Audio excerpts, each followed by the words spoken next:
This is the Late Round Podcast with your host, JJ Zacharisa.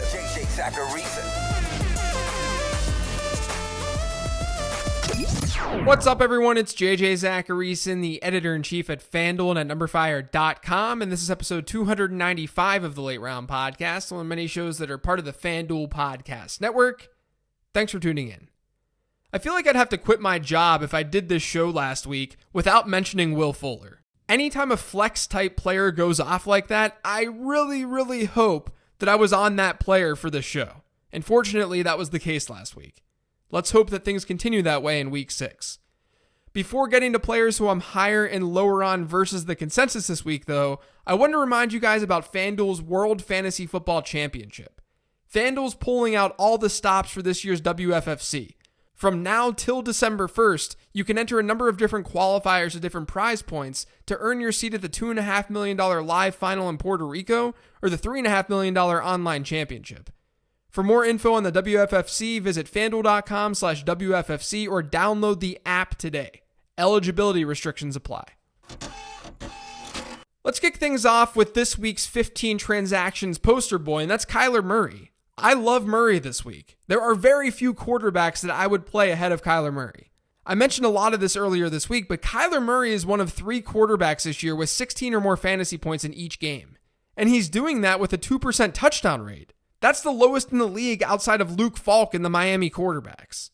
Now he gets Atlanta. Atlanta's been the 5th most generous team to quarterbacks this season, having allowed a top 12 performance in every game this year since week 1. The one game where they didn't was against Kirk Cousins, where he attempted 10 passes. Murray has a great floor-ceiling combo, and if you've got him, you're almost definitely starting him.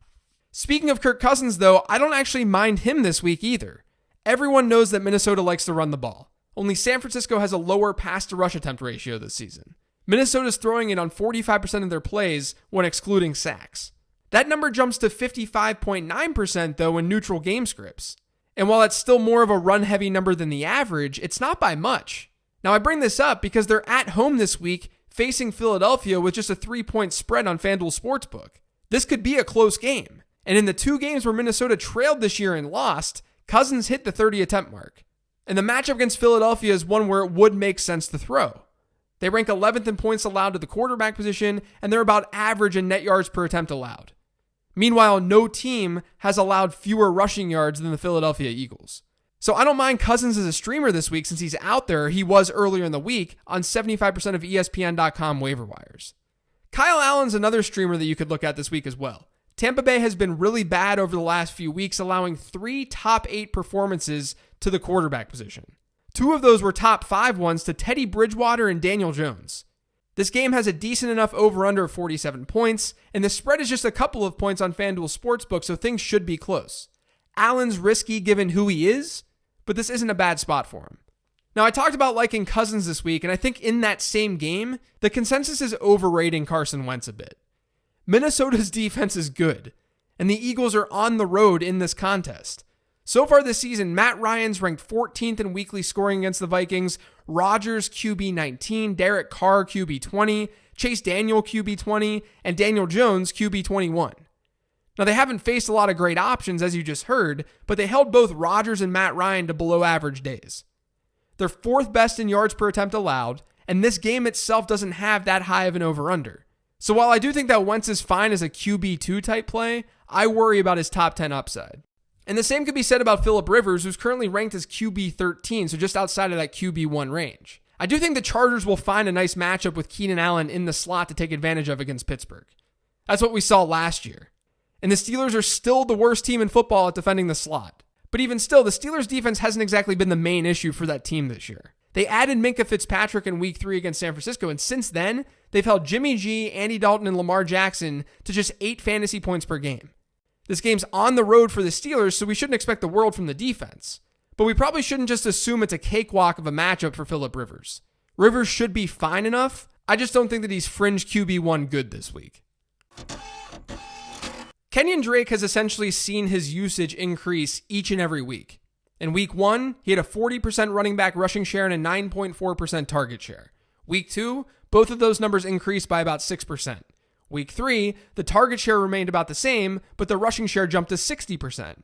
And then the last time we saw the Dolphins in week 4, Drake had 53% of the team's running back rushes and almost 21% of Miami's targets. And this week, Miami's in a game that could actually be somewhat close. They're just 3.5-point underdogs against Washington, which is a team that's allowed the 7th most fantasy points to running backs this year. So I actually like Drake this week as a strong flex play and a borderline RB2 in PPR formats. And I'm into Damian Williams too.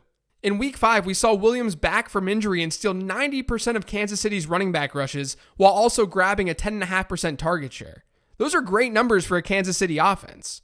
And what's nice about this matchup against Houston, aside from the amazing over-under, is that the Texans have given up the most receptions to running backs to start the year. Now, there's some noise to any statistic like that, especially since they faced Alvin Kamara, Austin Eckler, and Christian McCaffrey.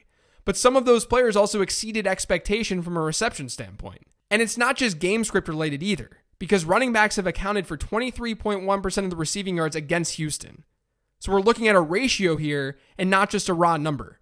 And that's one of the higher marks in the league. So I trust Damian Williams most of the backs in that Kansas City backfield. I think that he's a strong RB2 play this week.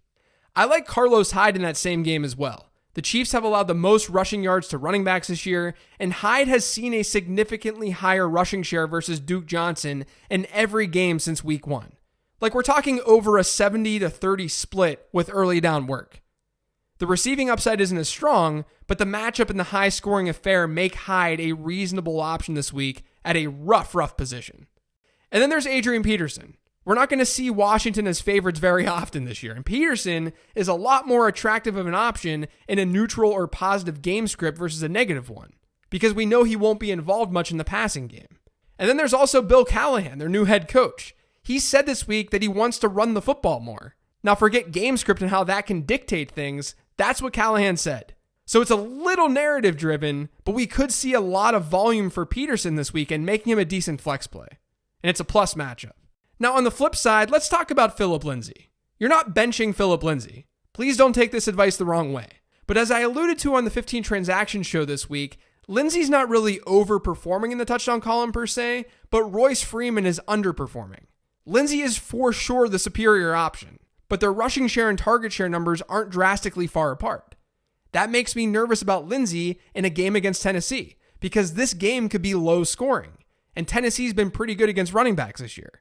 So if there's a low scoring contest here in a tough matchup, and if the touchdowns between Lindsay and Freeman should probably be evened out a tad versus how things have gone, then I'm a little lower than most on Phillip Lindsay. He's still someone who should find your lineup though. And the same could be said for Jordan Howard. I know Doug Peterson came out this week and he said that Jordan Howard is going to get more work, and he'll lead that team in carries. But again, this is a tough matchup. Not only is there a chance that Philly doesn't lead in this game, which would force Miles Sanders onto the field more as the receiving back, but Minnesota's been awesome against opposing running backs this year.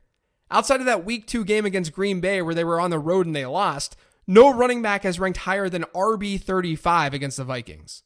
So it's not that I think that Howard can't produce or shouldn't be in your lineup as a flex play. I understand how bad the running back position's depth is.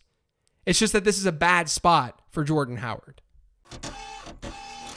So I was looking on Fantasy Pros this week, and I was kind of shocked to see that Michael Gallup was ranked at wide receiver 29 this week.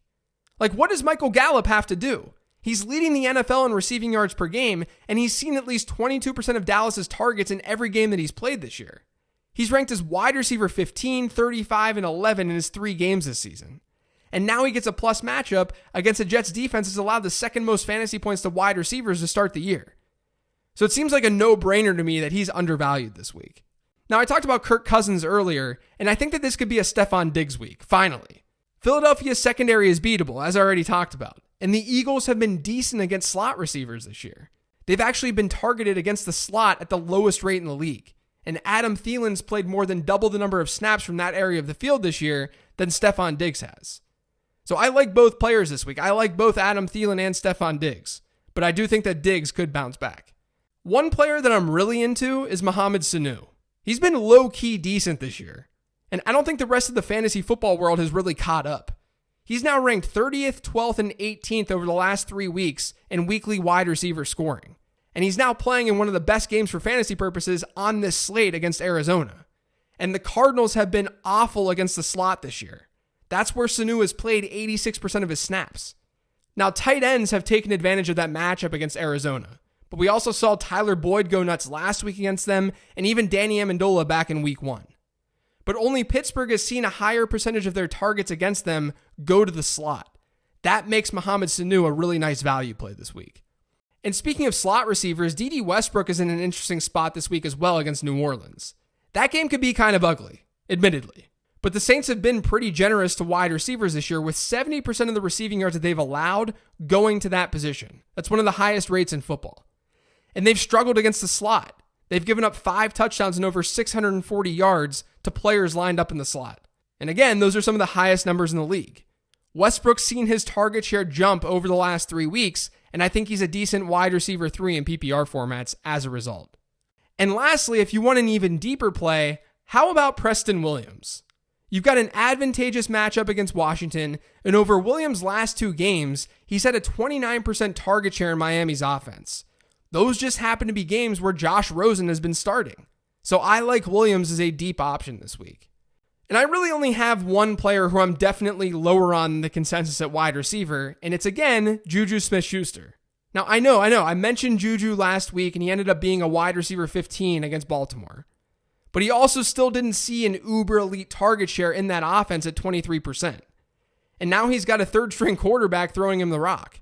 And the Chargers have been a top 10 team this year at limiting opposing wide receivers fantasy point-wise. Right now, Juju Smith-Schuster is ranked as the wide receiver 20.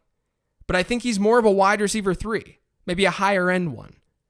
That's just the current state of the Steelers' offense.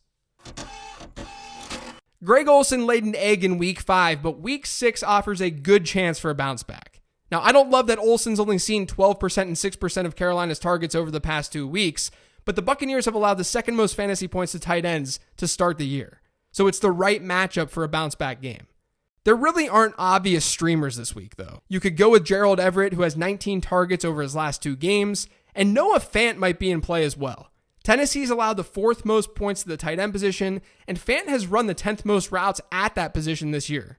So I think that you could go in that direction, Noah Fant's direction, if you're in desperate need of some tight end help. Now, as I mentioned on the 15 transaction show this week, defense is rough in week 6. There really aren't many streaming defenses, just given the way ownership percentages look across fantasy platforms. So my advice, if you're really in a pinch, is to look at that Washington-Miami game where there's a pretty low over-under, plug your nose, hold your breath, and click add to roster. I like plenty of defenses more than those 2 defenses this week, but Washington's probably my preferred defense to use, given every defense to face Miami this year has finished as a top 10 option. But if you're really struggling, and I mean really struggling to find a defense, you could go with Miami. That's going to do it for today's show, though. Thanks to all of you for listening. If you've yet to subscribe to the Late Round Podcast, make sure you are by searching for it pretty much anywhere podcasts can be found. And don't forget to follow me on Twitter at LateRoundQB. And if you're listening to this show on Apple Podcasts, it would be a huge help if you could leave a rating and review.